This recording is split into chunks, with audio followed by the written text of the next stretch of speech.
Hello छात्रों, नमस्कार। कैसे हैं आप? उम्मीद है कि आप अच्छे होंगे और पढ़ाई पर ध्यान दे रहे होंगे। इतिहास का पाठ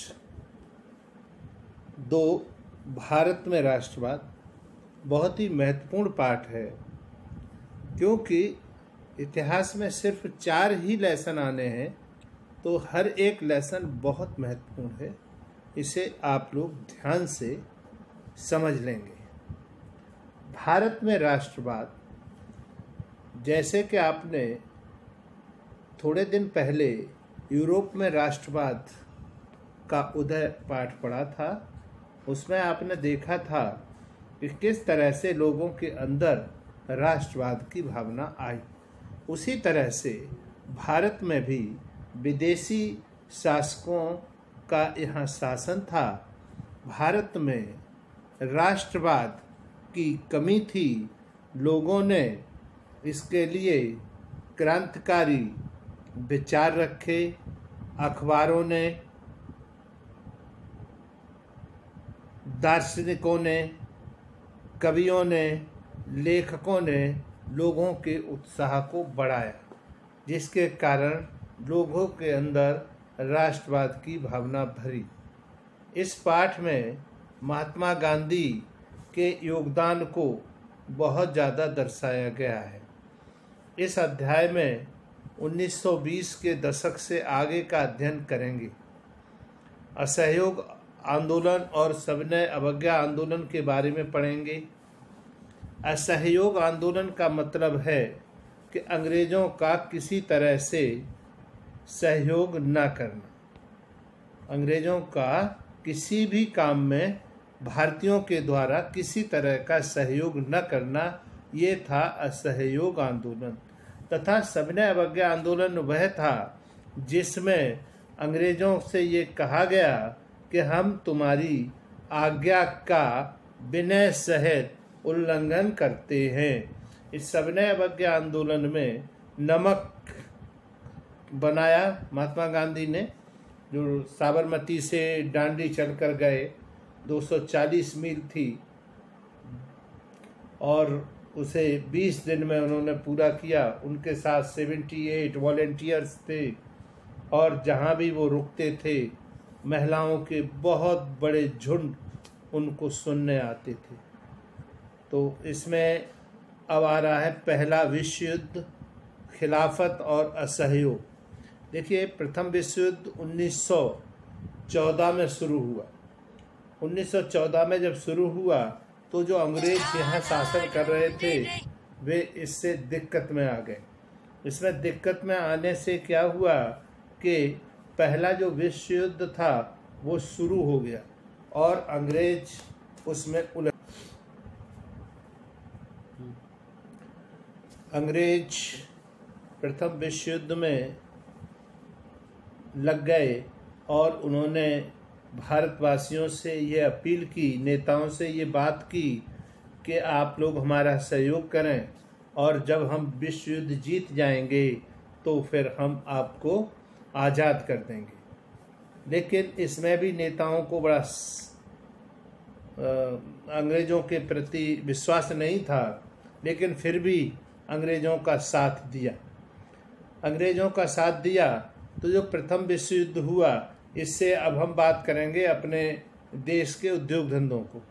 विश्व युद्ध में, प्रथम विश्व युद्ध में जब अंग्रेज अटक गए तो लग गए उस विश्व युद्ध में, तो उनके जितने भी उद्योग धंधे थे उन सब में युद्ध संबंधी सामग्री बनने लगी, और भारतीय उद्योगों को ये एक मौका मिल गया और वे अपने यहाँ विभिन्न चीज़ों का जिनकी डिमांड थी उनका उत्पादन करने लगे, जिससे भारतीय व्यापारियों को लाभ हुआ।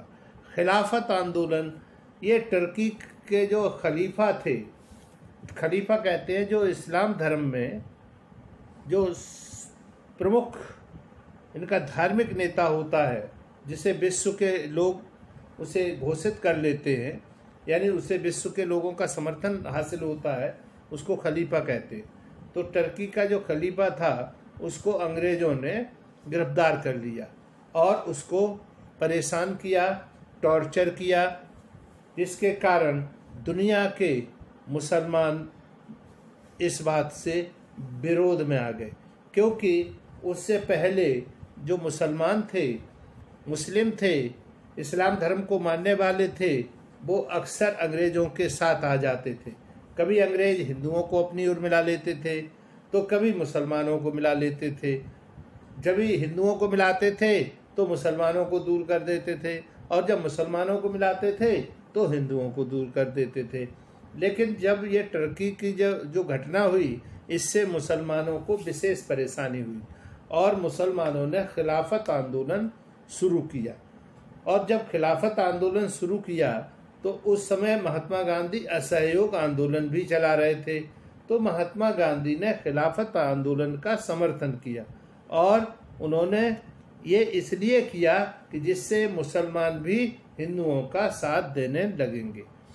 असहयोग आंदोलन में जो आंदोलन चल रहा था, लेकिन क्या हुआ कि गोरखपुर में अचानक प्रदर्शनकारी उग्र हो गए और उग्र होकर उन्होंने एक चौरी चौरा नामक स्थान है गोरखपुर में, उस थाने में आग लगा दी, जिससे 22 पुलिसकर्मी जिंदा जलकर मर गए। इससे महात्मा गांधी को बड़ा आघात हुआ, क्योंकि महात्मा गांधी ने जो असहयोग आंदोलन चलाया था वो इसलिए चलाया था कि अहिंसा पर विशेष जोर दिया था। महात्मा गांधी को बड़ा दुख हुआ और उन्होंने असहयोग आंदोलन वापस ले लिया। इसके बाद हम आते हैं रॉलेट एक्ट पर। एक रॉलेट एक्ट है जो बड़ा ही काला कानून था। ये 1919 में अंग्रेज़ों ने इसे पारित किया और इस आंदोलन का, इस एक्ट का मतलब था कि किसी भी भारतीय को बिना कोई कारण बताए 2 से 3 वर्ष के लिए जेल में डाल देते थे। इसमें कोई न अपील चलती थी, न दलील चलती थी, न कोई वकील चलता था, और घर वालों को ये भी मालूम नहीं रहता था कि हमारा जो सदस्य है वो कौन सी जेल में है, कहाँ है। इससे राष्ट्रवादियों पर दमन शुरू किया गया। अमृतसर में बहुत सारे नेताओं को हिरासत में ले लिया। जो भी नेता राष्ट्रवाद के लिए काम करता था उसको इसके अंतर्गत गिरफ्तार कर लिया जाता था। तो ये हुई रॉलेट एक्ट के बारे में बात। 13 अप्रैल 1919 को जलियांवाला बाग हत्याकांड हुआ। उस दिन अमृतसर में बहुत सारे लोग सालाना बैसाखी मेले में शिरकत करने के लिए जलियांवाला बाग में इकट्ठे हुए थे। लोगों को ये नहीं मालूम था कि वहाँ कर्फ्यू लगा हुआ है, यानी कि मार्शल लॉ लगा हुआ है। लोगों को ये पता नहीं था। जैसे कि हम लोग जानते हैं कि आज की तरह पहले मीडिया ज़्यादा सक्रिय नहीं थी, तो लोगों को पता नहीं था और लोग वहाँ आ गए, और लोगों के साथ साथ वहाँ कुछ नेता लोग भी पहुँच गए और उन लोगों ने अपनी नेतागिरी की बातचीत शुरू कर दी।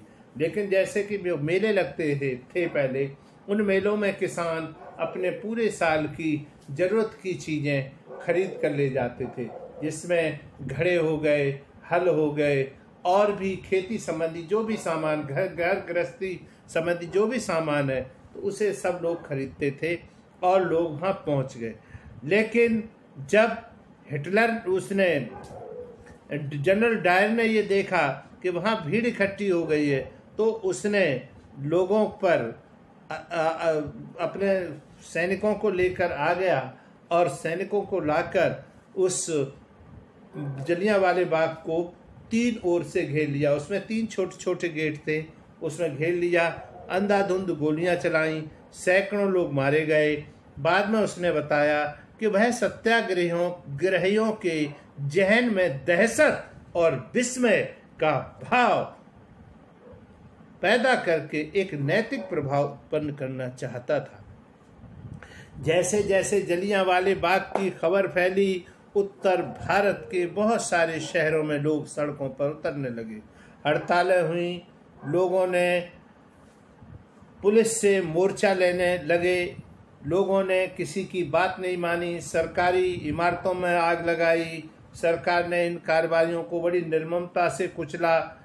सरकार लोगों को अपमानित और आतंकित करना चाहती थी। सत्याग्रहियों को जमीन पर नाक रगड़ने के लिए सब सड़क पर घिसट कर चलने और सारे साहिबों को सलाम मारने के लिए मजबूर करती थी। लोगों को कोड़े मारे गए। इस तरह से बहुत बुरी तरह से लोगों को प्रताड़ित किया गया।